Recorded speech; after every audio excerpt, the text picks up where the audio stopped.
In today's video, we are building a 30 horsepower monster. Hope you guys are ready for this one. And today's video is a little bit different. In today's video, I'm allowing myself to do something that I've never done before. And it's just to allow myself to just be me, raw and real. Many of you guys ask me to have a longer video that you can see a lot more, a little bit more substance, because usually what I'll do, if you're new here, usually what I'll do is I'll show the build and I'll show bits and pieces, like 10 seconds of everything with really super short, quick cuts and music and everything. So very engaging and very exciting, but at the same time, it ended up having like a 5, 6, 7 hour build in like 3-4 minutes.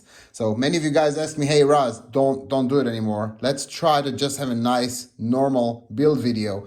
My fear is always that the video will be super, super boring and that I will lose retention. You guys will be like, yeah, that's kind of boring. You'll skip through it or you'll just leave the video and then it kind of beats the purpose. So I've never done it, but today I'm allowing myself to actually do it. So this is the dual motor 30 horsepower build part 2. If you've seen part 1, this is part 2. If you haven't, part 1 is going to be over there. This is part 2 for this monster. And yeah, if you guys hate it, I'm never going to do it again. If you guys like it, I might actually mix it up and do a little bit more of these videos that I just sit here and show you the real, natural me and the build process. Hopefully it's not going to be boring for you guys.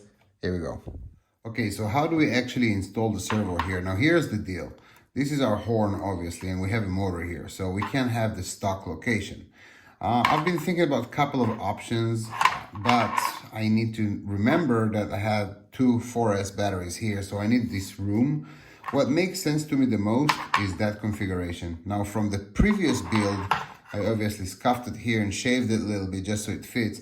So I'm gonna leave a little bit of room between the servo and the motor just to make sure that if I need to gear up, I actually have that room to actually extend these two. So what I'm going to do, and I'm going to show you guys a little trick like I showed in the previous build. We're going to install the servo just like so. Just to verify, I'm going to make sure that both horns are parallel. And then I'm going to actually press it down on the servo just like so. Just so I have an idea of the position of the servo before I actually go ahead and mark it on the chassis. So both horns are parallel. I consider I can probably lower this arm just a little bit, but I'm going to do it later on. So there's a little distance between, or tiny distance rather, between the motor and the servo, but it's good enough. I think that's fine. So here's the trick. Here's how we're installing anything, not just a servo, on a chassis without the need for, you know, extra crazy measurements and whatnot. So here is how it's done. What we do is we clean the surface very well. Yeah, let me just put that aside. Nice. So I'm going to take a little bit of rubbing alcohol. Make sure the chassis is completely clean and oil-free. What we want to make sure is that the double-sided tape sticks to the chassis, but not really to the actual servo mount. So now that we cleaned it and dried it nicely, we're going to grab a little bit of double-sided tape. And I'm just going to cut that a little bit, just so it fits. Now, the size of it doesn't really matter. We just want to make sure that it's at least covering the entire area. So I think that is about right.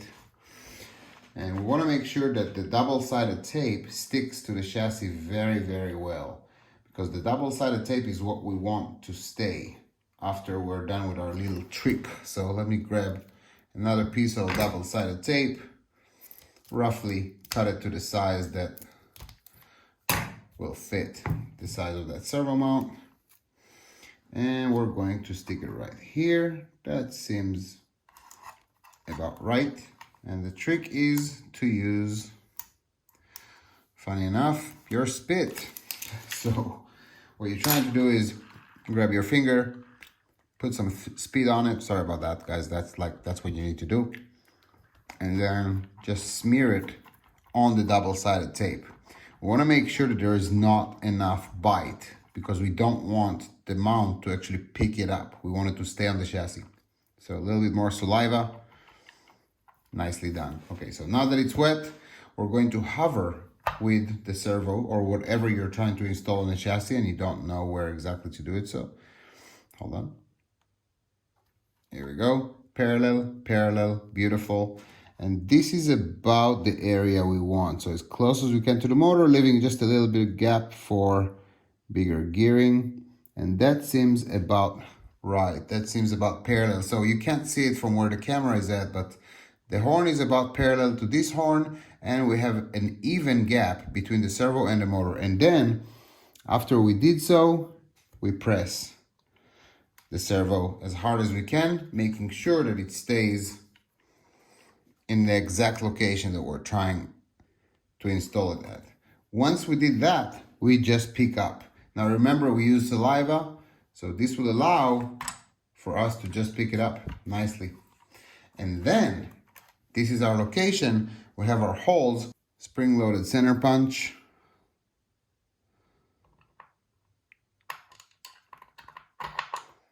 Come on now. All right, one mark. Spring-loaded center punch, exactly on where this mark is, which is right here. And another one here.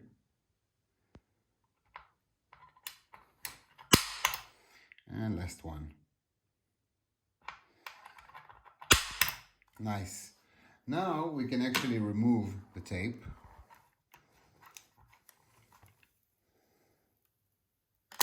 And we have our exact location of where we should drill to make sure that the servo actually sits perfectly, exactly where we needed it to.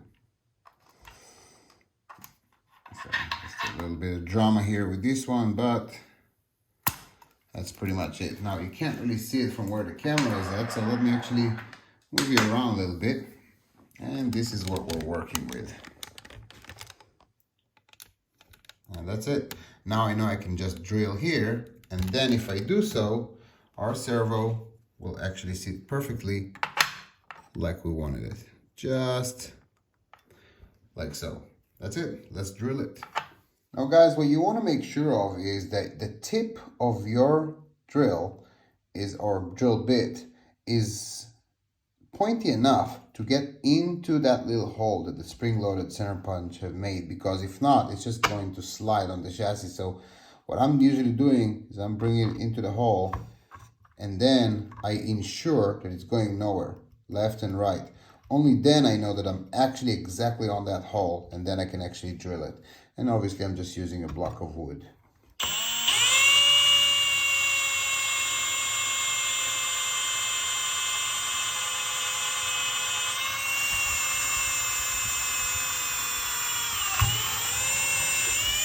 When you drill a chassis, take your time. You don't have to force it. If the drill is good, it's gonna go through anyway. If the drill is shit, obviously, then it's not going to. But take your time with chassis, because you don't want it to break. You don't want a drill to break, you know, especially those small ones. Just take your time, apply even pressure.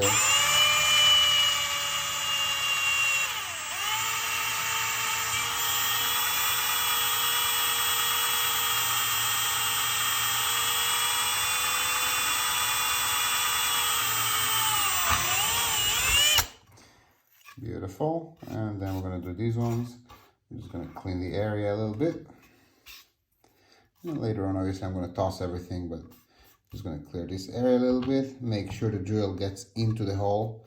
Play around with it, right and left. It's in the hole for sure. 45 degrees.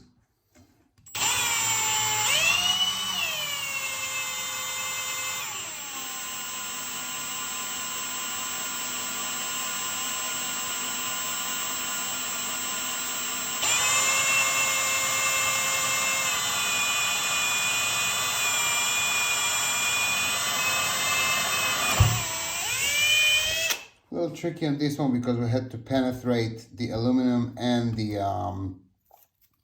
or chromoly and the carbon as well. So, and last one, and make sure that it's, nope, not yet. See, the drill bit is getting a little bit more dull, so it's not as pointy. All right, it's in there.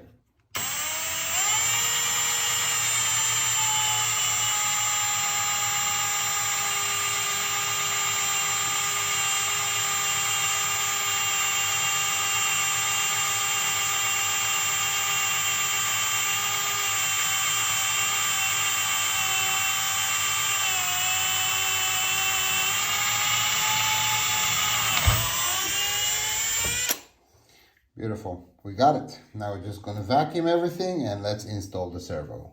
All right, beautiful. So we have our holes drilled and our chassis cleaned. So we're installing our motor mount and motors, of course. Before we try to actually fit the servo, I just want to make sure that everything is aligned. I already have some Loctite on these screws, so I don't have to go crazy with it, of course. But for whatever it's worth,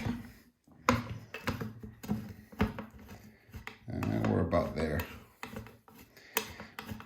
It's so weird to actually make a video without cuts and actually have the entire process, which in my opinion, it's boring. You see, live. In my opinion, it's a boring process, but I'm gonna give it a shot. If you guys like it, great. If not, you know, sucks for me. So, all right, so we installed the motor and motors are in there. And now we can actually tilt you guys back here. We have our holes and the chassis is cleaned, of course, and we can actually install our servo like so. That looks pretty good, to be honest. All right, let's get some screws for this one. All right, so I got some screws ready and let's give it a shot. Now it's pretty tricky because there's a little angle here, so I'm not really sure how it's gonna work out, but I'm hoping that it's going to be fine. So let's actually start with a tough angle, which is this one, the one on the side. Okay, so two of them are in there. So far, so good. So far, we are aligned and everything is doing exactly what it's supposed to do. But it is what it is. Anyway, it's on there. So that's it. Servo is on there. Let's actually look at the angle. Yeah, it looks pretty good. That sits here nicely, strong. And then this comes here. Et voila. Okay, so the servo is in there. Now, I don't have much steering. I know, I get it. But it is what it is. I'll just have to work with it. That's actually the same thing that happened with the previous build, but it just is what it is. Like, I don't have a choice. The motors have to be here and the servo have to be here. So it is what it is. Good enough steering. Works surprisingly well for how much steering I got here, but it is what it is. Like, if I remember the previous build, I did have enough steering for U-turn. So I'm happy about that.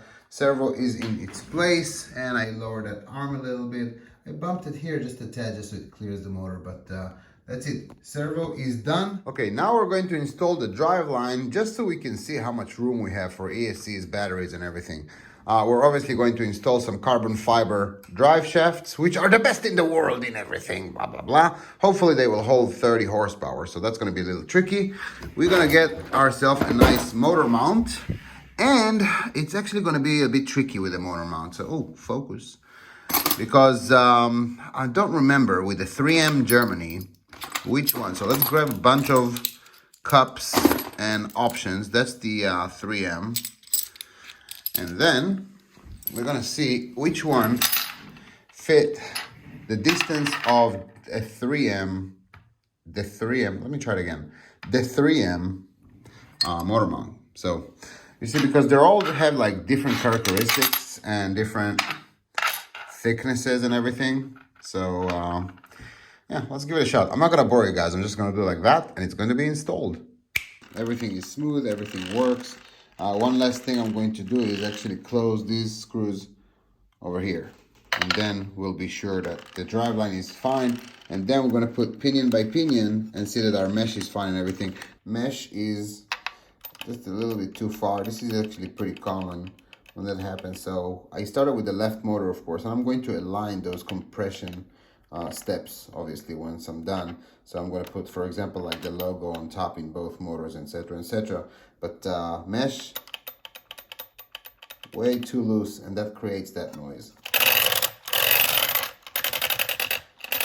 which is a disaster. Okay, a little bit tighter mesh sounds a lot better. Okay, great. So everything is done. Both meshes are done. Everything is Loctited in its place. Now, you guys remember we talked about the motors being aligned. You see how the M1 and M1 here is in the bottom, 36, 36 on top. So both motors are exactly in the same situation. That helps with, or orientation of the shaft rather, that helps a lot with mesh timing. So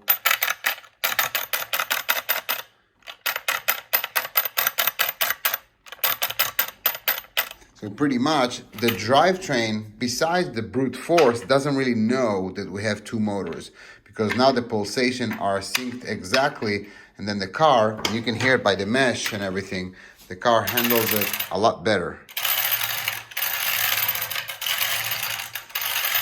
Because when it comes to mesh timing, you don't have two pulses on the same pulse. So if it makes sense, it does to me, but I'm a weirdo, so that doesn't count. All right, ESCs. Oh, sorry, car. You do deserve a little bit of carbon fiber loving.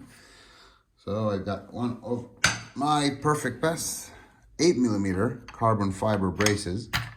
Nice, that looks great. And I'm gonna put some screws there. And we're actually ready for ESCs. Good job, Razi.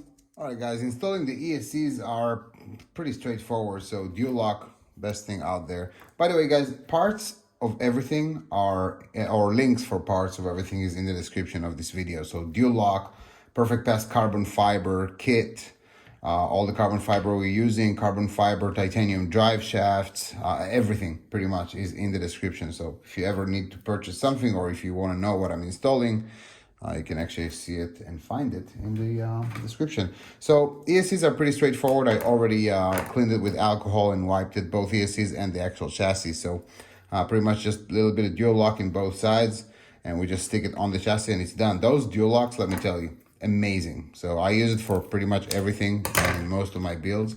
It's just such a great product, and it's so strong that you can just install whatever the hell you want with ease. So pretty much what I do is I open one of those here, and then I align it with the ESC. Like I said, relatively straightforward. There's really not much going on here.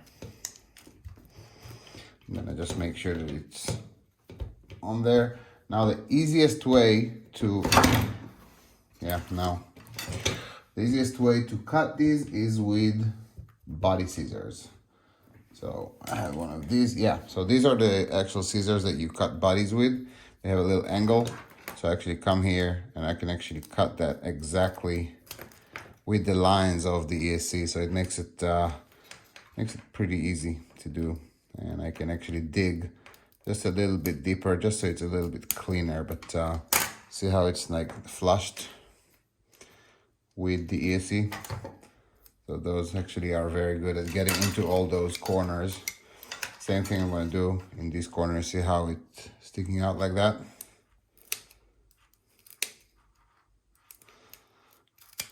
Just like so. And it's perfect. And I can probably clean it up a little bit here and there, but you get the idea. And then on the other side, I obviously do exactly the same. Now I keep here open, just so you have a little bit of venting here, and you honestly don't need all of it. Like, this is so strong. Like 2 of these, you guys will be surprised when you install it. Super, super strong. What I do make sure though is that the lines are aligned. So this is actually important, because then when it sits on the car, you want the same. So lines are aligned. It's actually tough to say. Lines are aligned. And something like so. Yeah, sure, why not? Now it's obviously sticks on the other side a little bit because the dual locks are thicker, but for whatever it's worth, this is it. And clean it up a little bit here. And then I'm going to show you the finished product. Clean it up, clean it up. Obviously you can come with a razor also and clean it up a little bit. Let's actually do that, because sometimes when you're just on the edge, that is not the cleanest. So you can kind of come and clean it up with a razor also. It sometimes do scratch the ESC a little bit, but you know, it's fine. Those cars are meant to work. So this is pretty much it. If it goes a little bit to the left, a little bit to the right, that's fine. As long as you have 2 strips, you're golden. And make sure those lines are about leveled with each other. And now I'm going to cut that real quick. And since these are a little bit stickier, I'm just going to go with the razor and clean them up like so. Yeah, that looks good. So this is about done. And then we actually use dual lock want to make sure that it's on there, of course.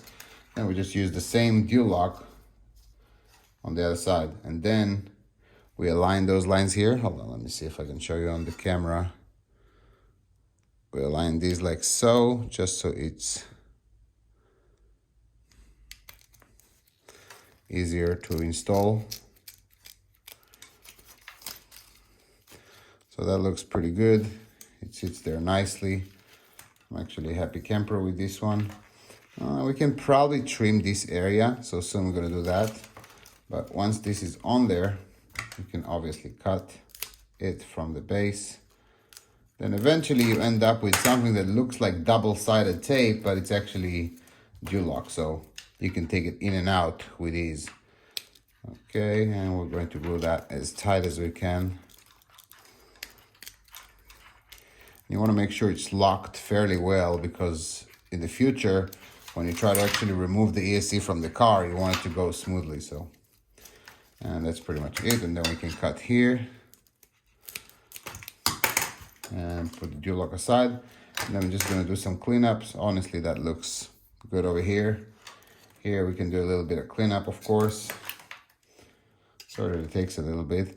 Like I said, I'm not really used to making videos that are just raw and are not edited with music and whatnot. So it actually feels weird to have you guys waiting on all these processes. But you guys asked for it. If it works, it works.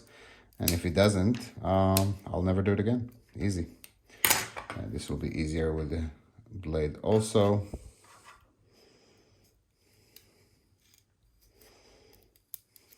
Just a little corner here. And let's adjust it here. And we're done. All right, so that looks pretty good. Just like so. And I think we're ready to go. You can obviously do it a little bit to the right if you want, but then you have to trim it both sides. It's just easier to do one, but it doesn't matter. This is strong, guys. Trust me. This is strong. I'm going to do the other one off camera, and then we're going to install them in the car, which is fairly easy. You just bring the ESC to where you want it. You connect the wires to make sure that everything reaches. You peel these, of course, and then you align it with the chassis, and then you just press. You press, you let it cure for, I don't know, whatever, like 10 minutes, and then you can actually remove the ESC whenever you want. It does still take a lot of power, and I sometimes use something to kind of pry it, whatever. But that's how it's done. So let me do the other one real quick and we'll install them. Okay, now that we got these on both ESCs, this is a great opportunity to align theoretically in your head the ESC on the chassis. So I'm just going to follow this line here as a guide. Now, great opportunity also when you connect bullets, ask yourself how snug they are. You see, for example, this one is a little loose. So what I do is I grab one of these and very gently spin it inside of it, very, very gently. I want it to be snug because obviously the snugger it is, the more amp it can actually deliver, and this is a lot better. Second one, obviously CBA on the motor. Even though we're not connecting sensor wires here, oh, that's very snug, I like that, okay. So even though we're not connecting the sensor wires here, we're still making sure that they are aligned just because we have a dual motor configuration. Now, before we theoretically assume where that will sit, we can actually spin these around a little bit just so it looks a little bit better. And because it's so snug, it might actually be needed to use needle nose pliers. Just want to make sure it looks good and it's even and aligned. Oh, Bark is here. Shh, Otto, quiet. Bark is here. Ah.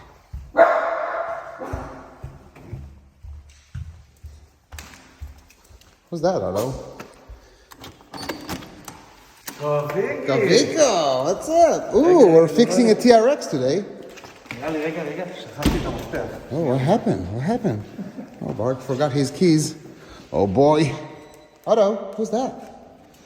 All right, back to our car. Yeah. You guys want it raw? I'll give you raw.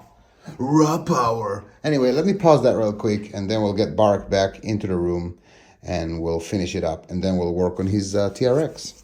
All right, what's up, guys? So we're working on the dual motor car, and Barak showed up in the middle of the day with a used crawler that he just got that doesn't work.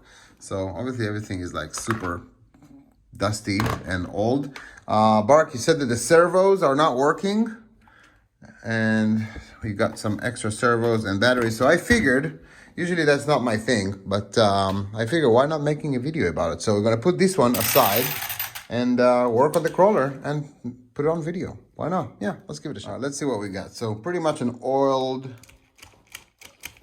crawler, red cat wheels. Looks like a TRX4, obviously.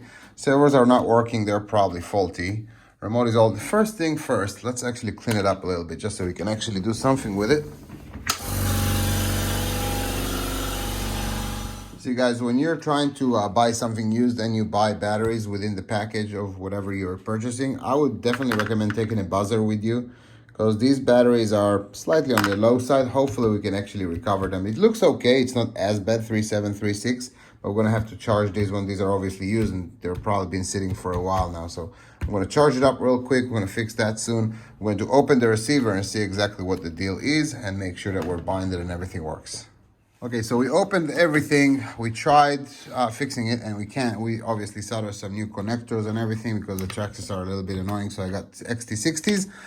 We concluded that the remote doesn't bind to the receiver, and we concluded that the receiver is bad. So we're gonna have to order a receiver for Barak, and that's it. Wah, wah, wah. All right, guys, so anyway, the ECs are in. We've done everything. They're glued, they're strung in there, wires are done and everything. In the next video, we're gonna do obviously wiring, radio, etc., etc. And soon enough, this build is going to be ready. I appreciate you guys. See ya.